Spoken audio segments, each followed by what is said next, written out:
Panda, thank you so much for joining us for another episode of the Starting Over podcast. It is a pleasure to have you. And thank you so much for having me here. I'm really excited. So, one thing that I love is a good deep conversation and some real talk. And I'm bringing all of the authenticity to this podcast because I think as much as we have appearances that we want to keep up because maybe our workplace is forcing that upon us, or we have our own perception and our own fears of, okay, if I showed this part of myself, I would be rejected or whatever. I'm so against that. And this podcast and my voice is all about how we can get more real, because I genuinely believe that is the way for us to live happier and healthier lives. So I am glad to come across you. I'm glad to come across your work because I think that that is something that you are now speaking up more about after a period of working really bloody hard. Yes. Yes. So true. But that was probably the best summary of lead up working really bloody hard because I did that for a really long time. I built a company from scratch, and we'll talk about a little bit of the roots of how I even came to build that company. But ultimately, I built a successful company and, I won all the business awards and I was 50% growth year over year, all the things, right? All the things that were taught as female entrepreneurs that we need to accomplish.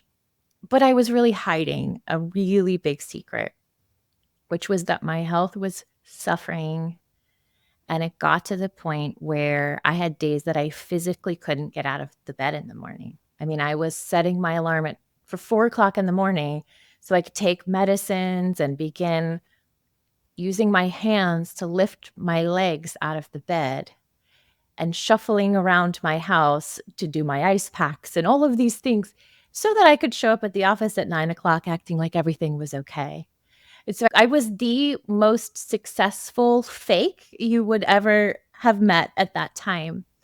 And after going on a 2-year medical leave, coming back to the business world, I still function as a business advisor and help companies make and manage millions. But I have a purpose that I feel like is even greater than making a lot of money, which is helping people understand this idea of why do we allow ourselves to push ourselves that hard? Why did I allow myself to continue working when clearly my body was telling me something was wrong? Mhm. And what part of our self-worth and identity is tied to our achievements? And so that's a huge, huge part of my work. I even bring that into my business advisory work, but it's a huge, huge part of the ripple effect of what I went through, now being able to help others with that part of my story.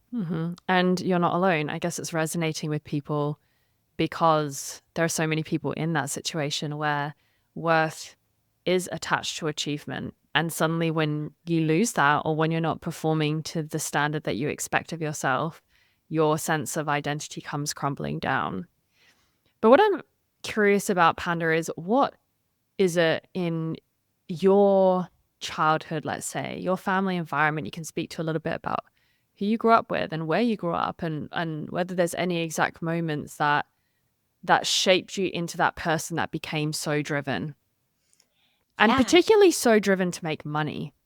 Yes, that's a wonderful question because it wasn't until I started on my health journey, which turned out to be more than a physical health journey, right? It was a lot more than I was anticipating. I sold a majority of my firm to undergo this medical treatment and realized that what I was undergoing was significantly more than medical treatment because it was a complete transformation in my life.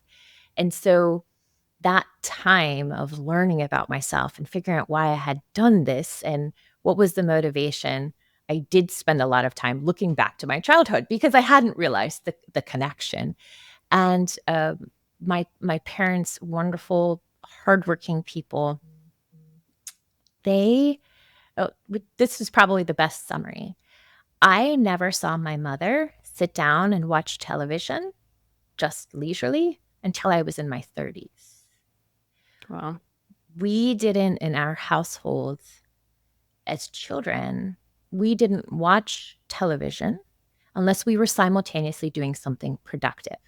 So if you wanted to watch television, you had to fold laundry or polish the furniture in the living room. Or there was an exercise bike. So if you wanted to watch a whole movie, then that meant, maybe an hour and a half on the exercise bike. That's the kind of household I grew up in. And in hindsight, I'm so blessed because it did teach me to be hardworking, to be dedicated. I learned so much from watching my parents. And my father was a serial entrepreneur. He has passed away, but throughout his whole life, he could see an opportunity, create a business out of it, and either turn around and sell the business he was just brilliant. And so seeing two people who really, their entire emphasis was on productivity, and in my father's case was making money for the household, and my mother stayed home with the children. So I had two parents that in their own way taught us it wasn't okay to be lazy. In fact, we were quite judgmental toward lazy people, if I'm being honest. There was two types of people in our household we judged: those without any common sense and those who were lazy. Those were the worst people in the world in our home.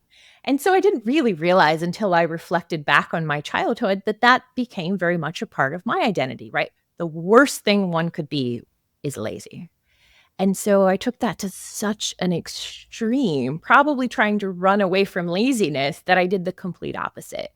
And so because we valued hard work, we valued being hardworking, of course, recognition in our household came from achievement. When we did well in sports, when we, I always got all A's in school because what else would one do? That was really how we thought in our household. And so any kind of achievement that we, recognition we received for achievement was then doubly supported because we come from our parents as well. So we'd win the award and then we'd have sort of that confirmation from our parents who didn't want us to grow up and be lazy and wanted us to be able to take care of ourselves. So, which then, of course, reinforces the dynamic. Right. And, when I speak about this, I talk about the achievement drug because it was a drug I did not realize I had an addiction to. And we learn it from such a young age. It's taught in everything. It's taught, well, you've got to clean your room before you can go out and play. You've got to do your homework, then you can spend time with your friends. There was always sort of a do something and then there's an award. And traditional education is that same way, right? We value the students who get the best grades.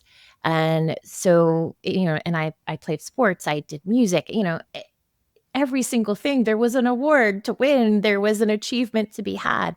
And I really, really was motivated by that. And so again, reflecting during that 2-year medical leave, realizing you're addicted to this achievement drug. And now achievement's been taken away from you. The opportunity has been taken away because the only thing I needed to achieve during that time was improving my health. And even that, I tried to make a full-time job out of. I had my binders of all my medical records. I was going to be the best patient that they had ever had. Even that, I tried to find a way to be really good at being a patient. And it just finally came to me that we have to learn to love who we are, to realize our worth and our value outside of what we achieve in our careers. And that was one of the hardest parts about my transformation. Yes. Because I had to search for that. Well, but I'm a boss. I'm a business owner. This is what I do, and detaching from that identity to see what else was there. It was not comfortable. I am being as transparent as I can be. It was not comfortable. Yeah. Have you ever explored the idea of shadow work? Have you ever heard of that? Tell me about this. Yes. So this just comes to mind when you're speaking particularly about judgment, because we often judge other people on the parts of ourselves that we can't handle. So actually, you, in that instance, judging other people on the basis that they're lazy, which is perfectly normal given what you grew up with, how you were inculcated, etc.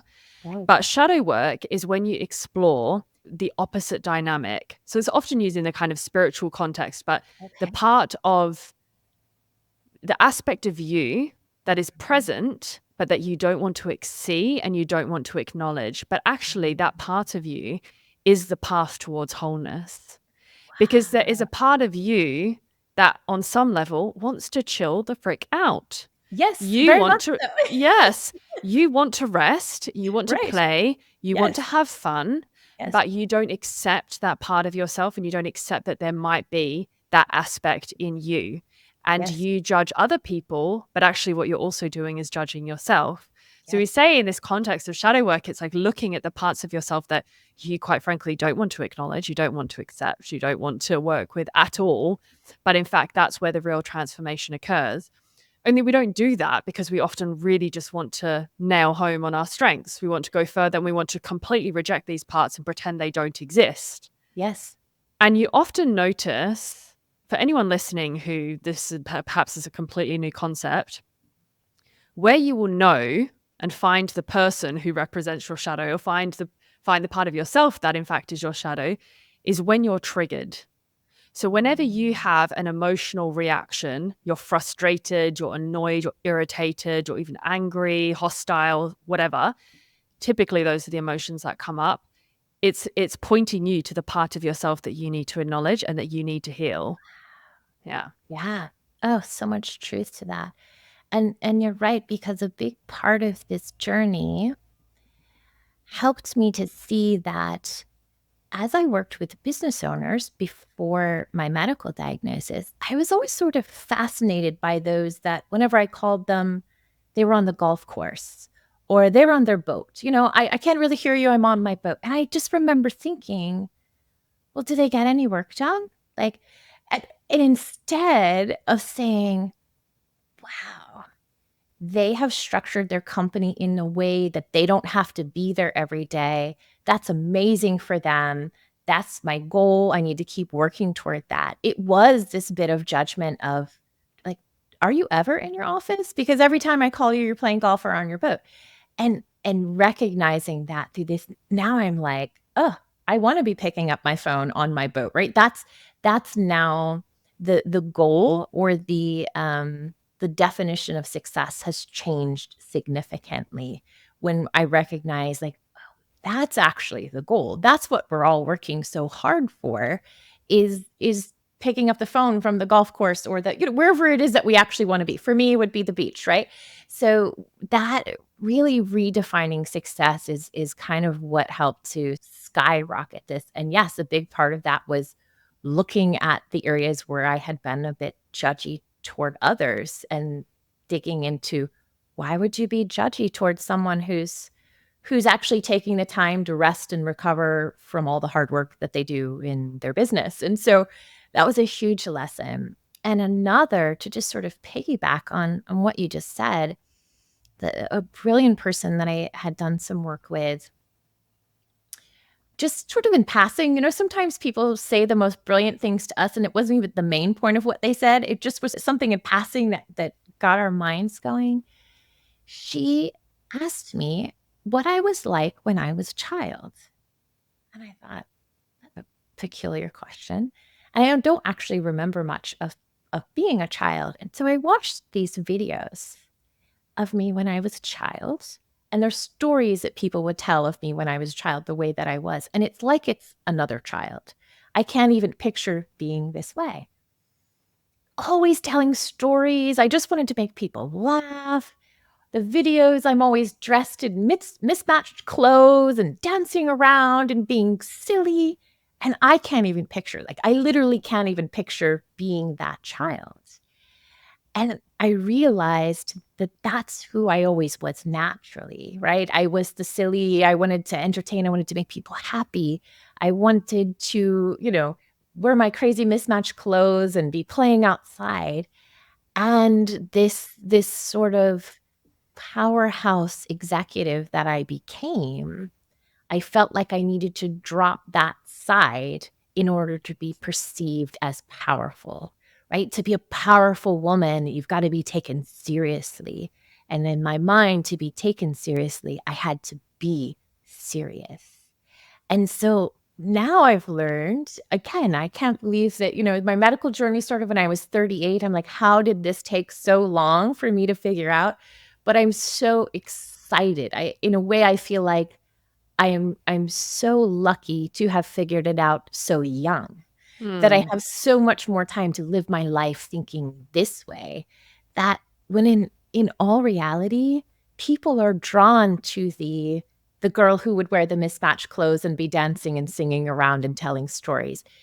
That's people want to do business with people who are competent, but ultimately we all want to do business with people we like. Exactly. Yeah, And that we was the do. part, yeah, that was the part that I just often would forget.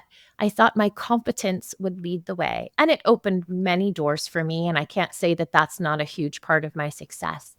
But to be able to step confidently into a space where it's my competence and also my confidence in who I am as a person, that those things combined will allow me to be more powerful than I've ever been before. Exactly. And in a true, grounded, sustainable way as Right. well. That is the power of doing this work. I am absolutely convinced of that.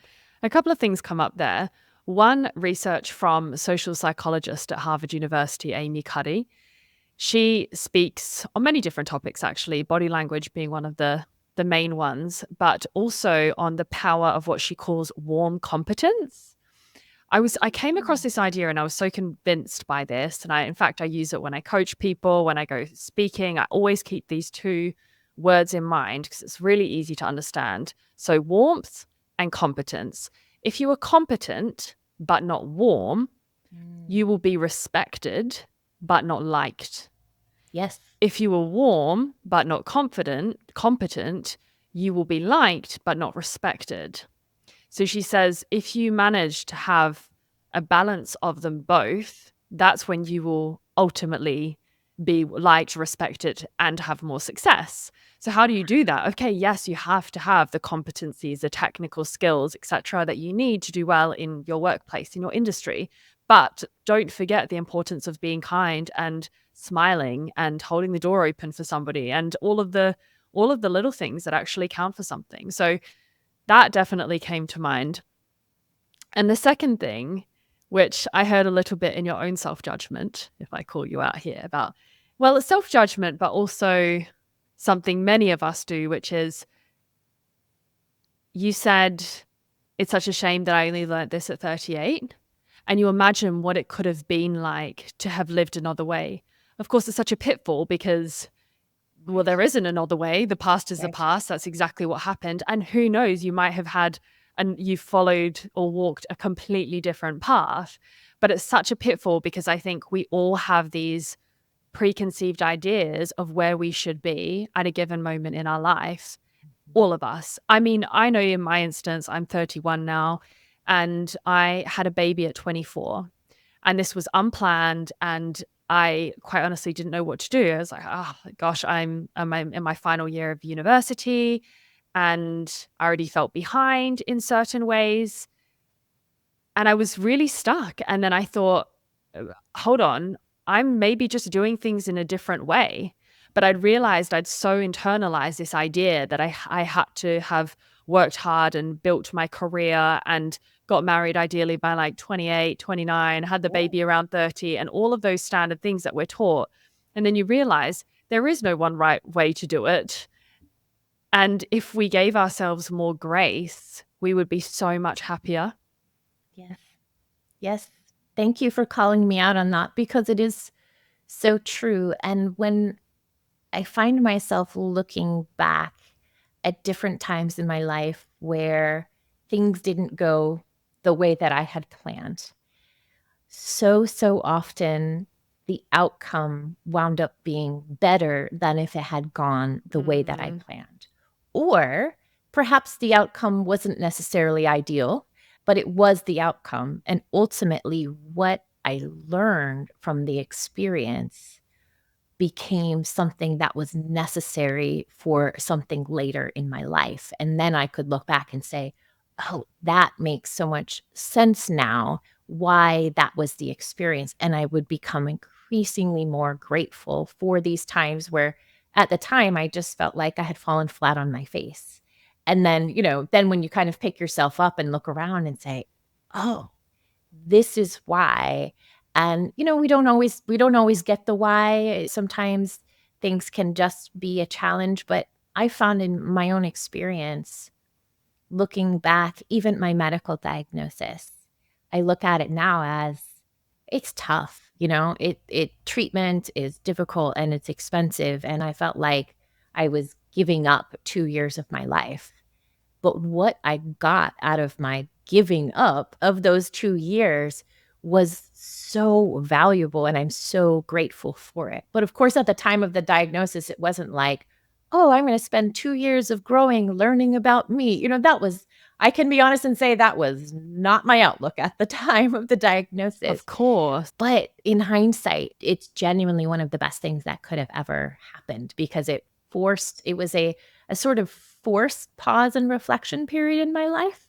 And so I'm so grateful for it. And as I go back and back and back, I launched a successful company off from the back of my husband leaving me, and my husband and I were in business together. So in one day, I lost my spouse and my job. And the next day I was looking around saying, where am I going to work? What am I going to do for a living? What is my career now? Because I had when you lose a spouse, that feels like a starting over. When you lose your job, that feels like a starting over. And I had them both on the same day. And in hindsight, again, Lost because your partner left? yes, because we launched a company together. And because he was the face of the company most logically went to him. Because what is the company without the face of the company, right? The customers were the customers because of his image being associated with the company. And in the hierarchy, he was my boss. So that was logical that I lost my job and my spouse in the same day. Okay. But in looking around and saying, okay, what job do I want now? I don't have a job and I'm going to need to provide for myself.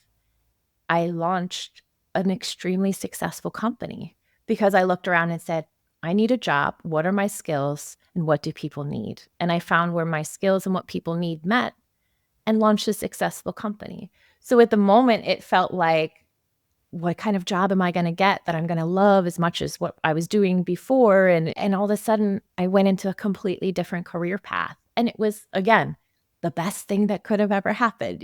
But in the moment, it never feels like that, right? It never feels like, oh, this is just, it's so cliche and people will say it. Oh, this, you'll learn something from people have all these encouraging things and That don't feel like it at all. yes. Yeah. And it's like, I remember that when I separated from my partner and it went through a very difficult divorce proceedings, and I think my uncle said to me something like, what doesn't kill you makes you stronger. And I hated it. I absolutely hated it. I was like, that is not the message at all that I need to hear right now. Yes. People, they mean so well and they're mean to be encouraging.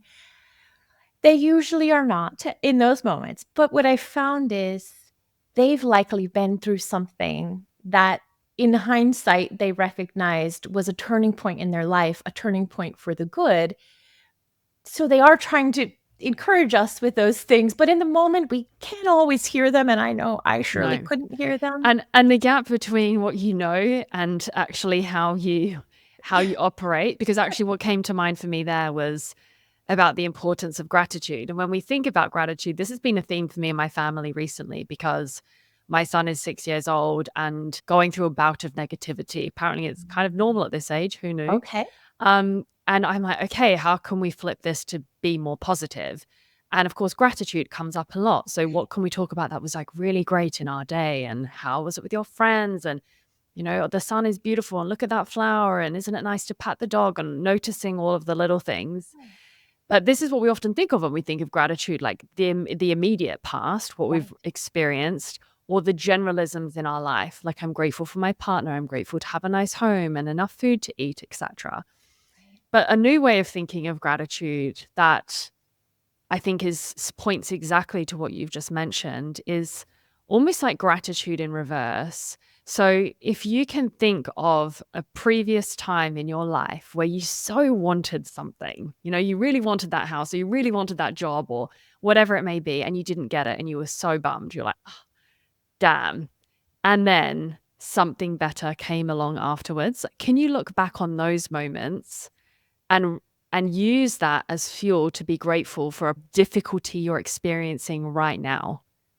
Like, that's what I think, if we can see that at the challenges or the setbacks that we're experiencing right now as being a possible setup. We don't know, but it opens that field of possibility of a brighter future and horizon. And it is such a more peaceful and enjoyable way of living.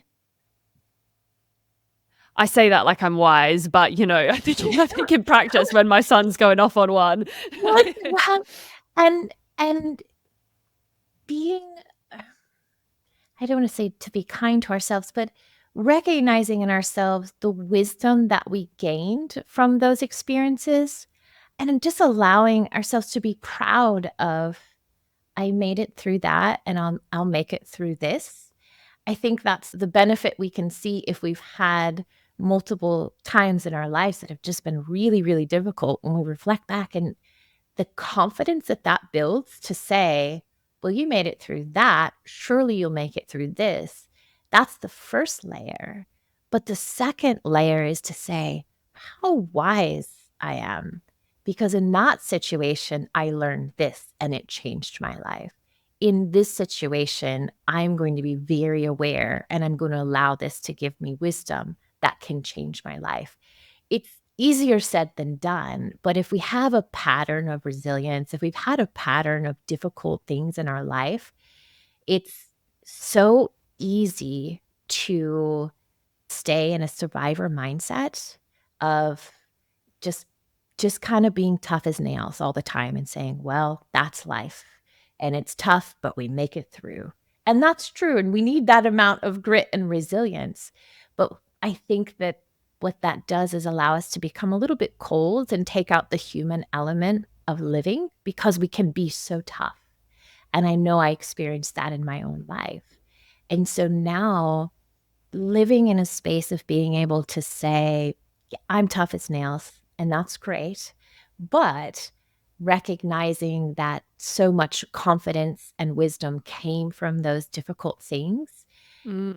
it allows to be a little bit more human, right? It allows us to just be a little bit more proud of what we've gone through and accomplished and what we learned from it, instead of just living in that space of, well, it made me tough and I'll get through the next thing. And I think that's the real gem, right? That's the real That's the beauty true in that. strength as well. It is the true Yes. strength. Yes, it's Because that's we yeah, err, right? Like, you can fall right. into the trap of being too strict. I had somebody on the podcast who spoke openly about how he even used meditation. He's a meditation teacher, but how he used that only to toughen himself up further, because he recognized that that was a way that he could become tougher, and to further bury the shame, not feel it, and not allow anyone or any negative comment, criticism, to pierce through and to access Yes. him. And another point, I spoke with somebody, Dan Millman. He's a very well-known author, and he wrote The Peaceful Warrior. He spoke to this beautifully, and I love this idea, like these two words put together. Again, I'm on a theme of these two words today: Yeah. warm, competence, and now peaceful Yes. warrior.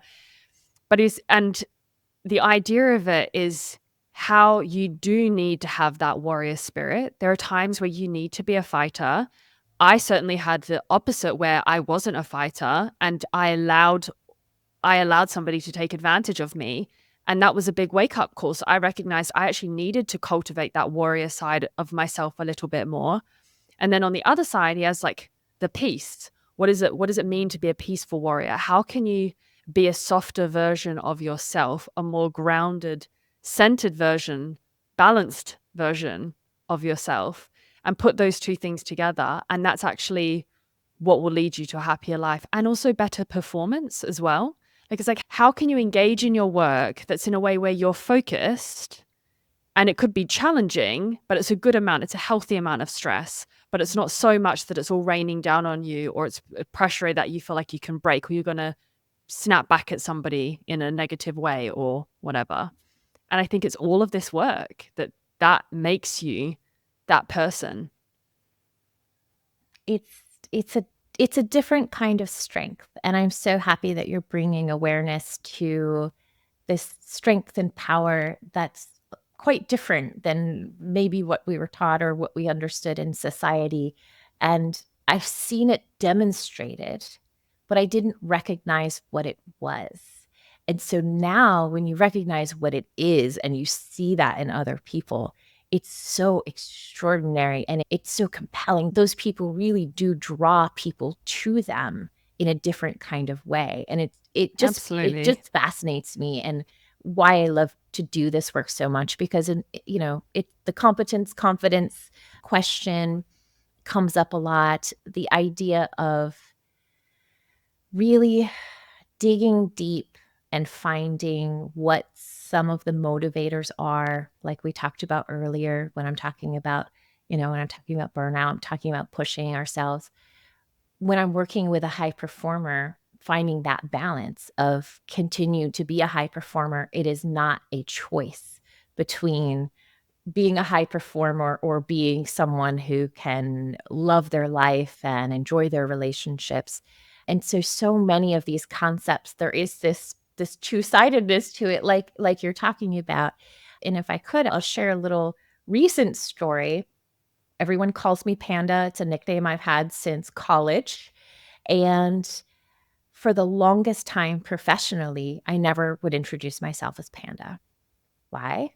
Because I didn't want to be perceived as, having this sort of silly, cute nickname, right? When my little nephew calls me Auntie Panda, it just melts my heart. But in the workplace, am I introducing myself as Panda? No, because of fear.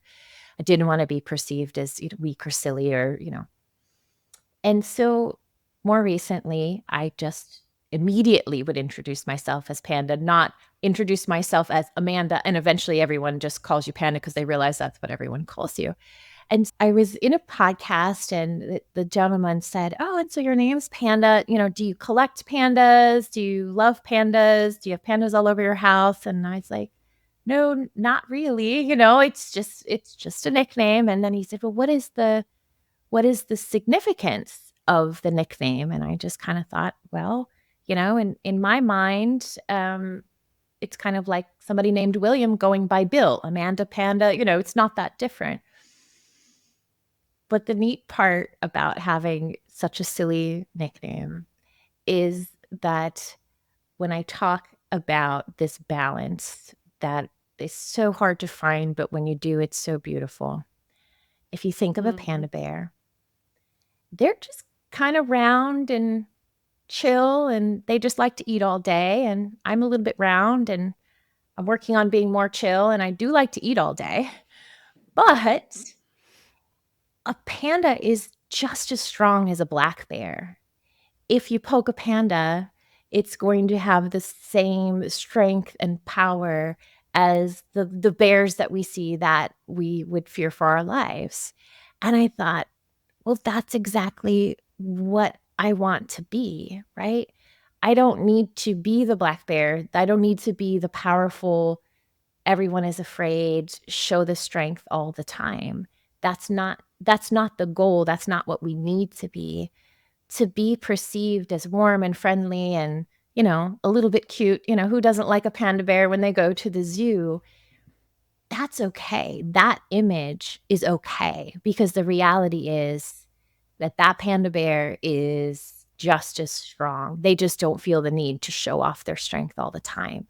And so connecting to that, I'm finally accepting that it's okay to introduce myself as Panda, that in the workplace, that if someone at this point in my career doesn't think I'm very smart because I have a silly nickname, then they're not my people anyway. So I've come to grips with that and really embraced this idea of, it's not just a silly nickname since college, but there's a story there. There's something about it that I can connect to.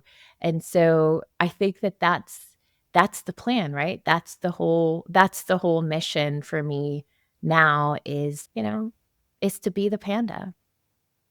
What a beautiful fit. Shadow work. You're embracing it already, you see, without See even how much knowing. you've It has a taught me name, in such turns a out. short amount of time.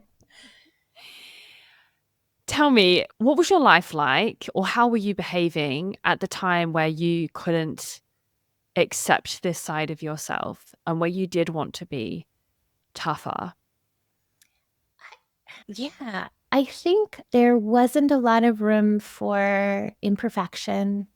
There certainly wasn't room for relationships or leisurely things because any of those things could ultimately pull me away from the work that I needed to complete. So, outside looking in, most people would have said she's very driven, she's very dedicated, she's very hardworking, all traits that I think are admirable and I feel connected to. But behind that, I recognize that, again, my addiction to achievement would always allow me to choose productivity over anything.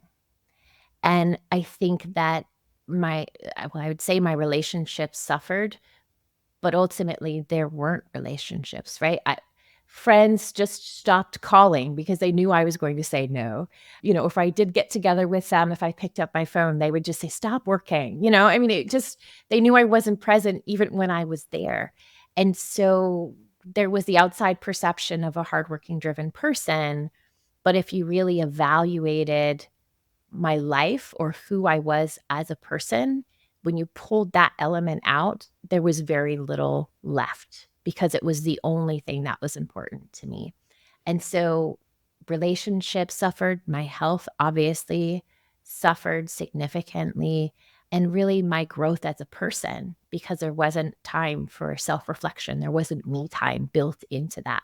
And that really stunts our growth. When we are so focused on our careers, often we hit a ceiling because we may be growing again in the competency in our jobs, but we have to grow as a person simultaneously.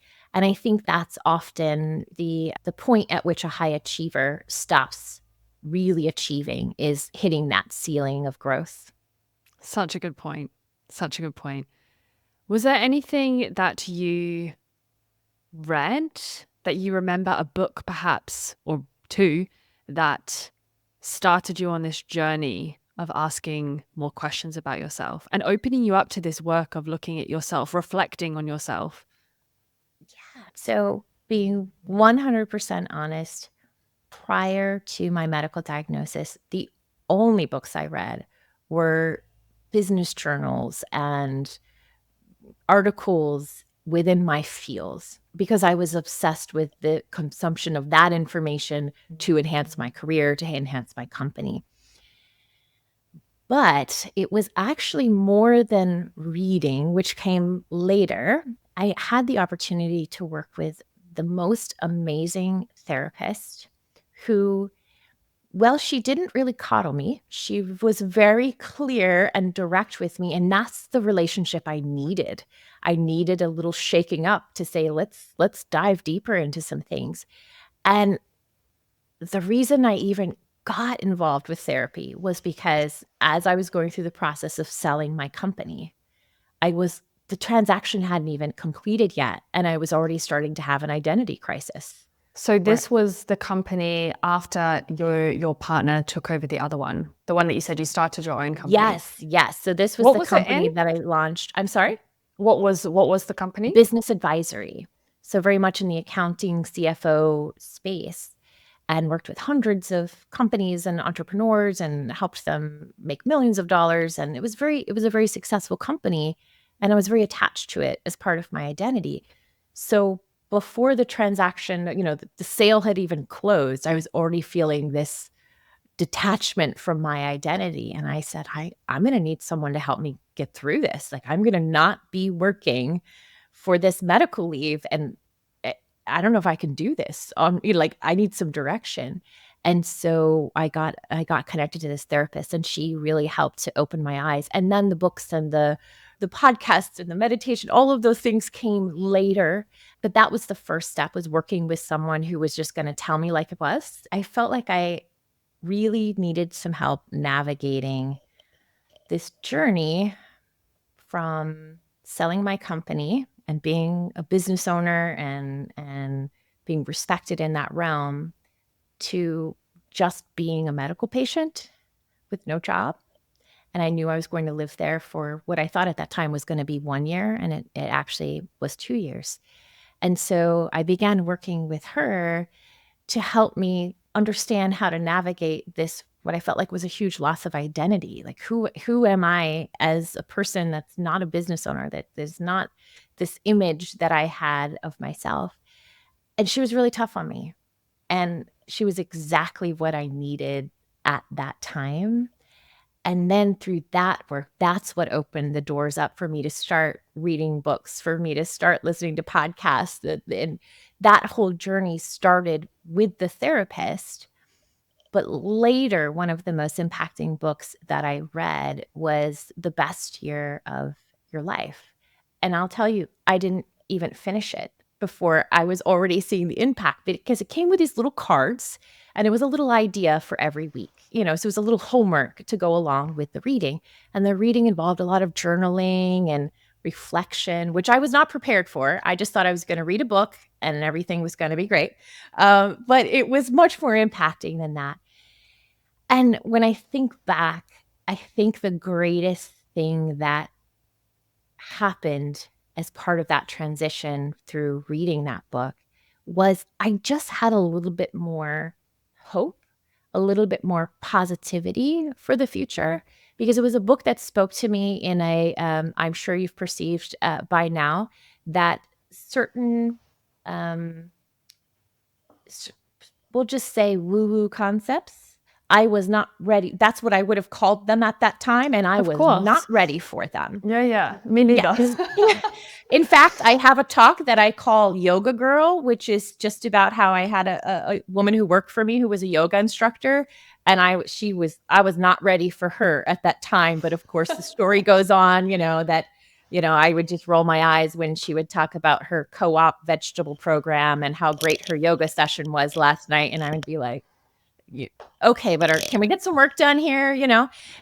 But of course, over time, I watched her, and I watched when the rest of us were stressed at the office. She was calm, and the clients loved her, and her health was sustainable. And anyway, so that's a whole talk about Yoga Girl and my judgment toward Yoga Girl. So you can imagine, as I started on this journey, certain books I couldn't connect to, but this one, I realized that it helped me to soften up a little bit and recognize that every year can be the best year of your life.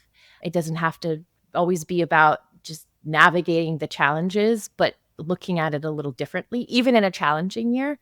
And so that was kind of the jump off point. And then, of course, I became a sponge and I'd get a book on Audible and then say, no, I need the paper copy too. And I'd be listening and highlighting and journaling. Yeah. And that really is the point at which I went from reading strictly business journals and things in the Journal of Accountancy to this transition of not being able to get enough books. Yeah. And it's interesting, isn't it? I had a similar experience in I remember I saw a couple of therapists, and then it was actually the first interview that I did on this podcast.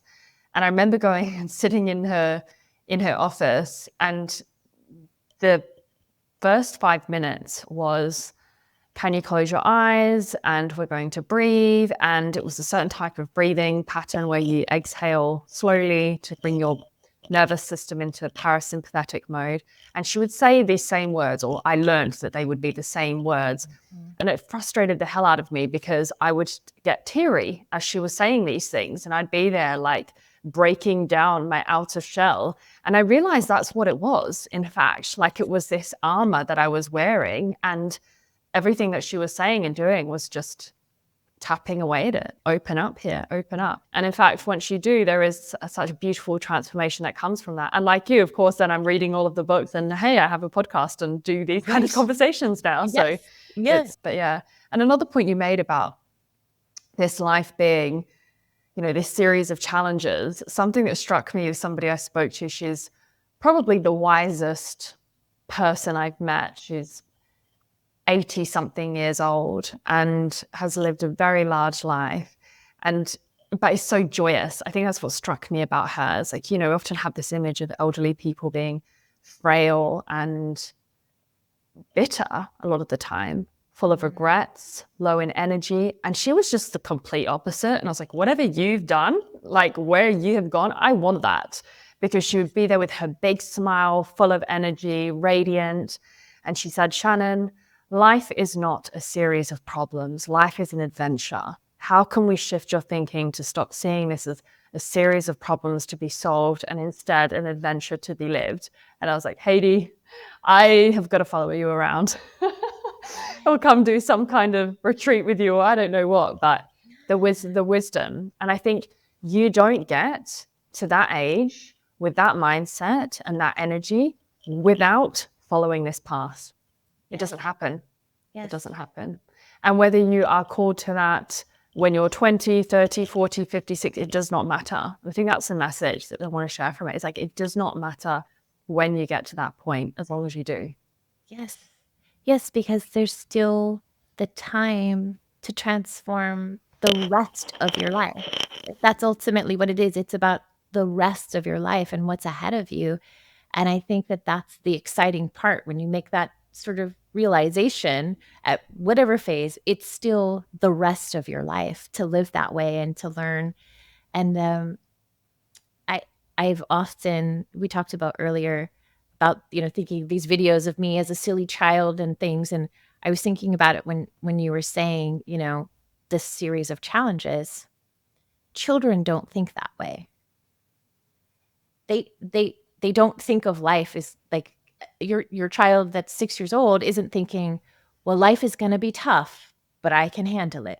Right? That's their view of life and the world, and it's so vibrant, and it's something new and something exciting. And if we could learn anything from them, we could say they're not jaded yet. They haven't really had to deal with anything yet. But you just talked about someone who is not a child, someone in their 80s who still has that view of life. It's a very childlike way of looking at life, like it's an adventure. It's something to be excited about. And I think that's what really joy something is. Yeah. Isn't that what joy is? Yeah. It's not just being content. It's not having pleasure. It is being joyous. And in that state, I think we do embody that childlike vivacity for life. Yeah. And we come home to that. We should all try and come home to that in different ways. So if we can wake up a little bit of that. When I do corporate workshops, I bring depending on the topic, but often I bring colored pencils and markers and stickers. And I have executives around a conference table and lighting up when they start coloring and putting stickers on things and showing each other. But I mean, it takes a few minutes. Don't get me wrong. I mean, we don't start there, right? But it's to awaken that side of them. And when we can awaken that side, we're so much more open to learning and new concepts and things. So whenever I can, I implement some colors and some stickers. If I can get scratch and sniff stickers, even better.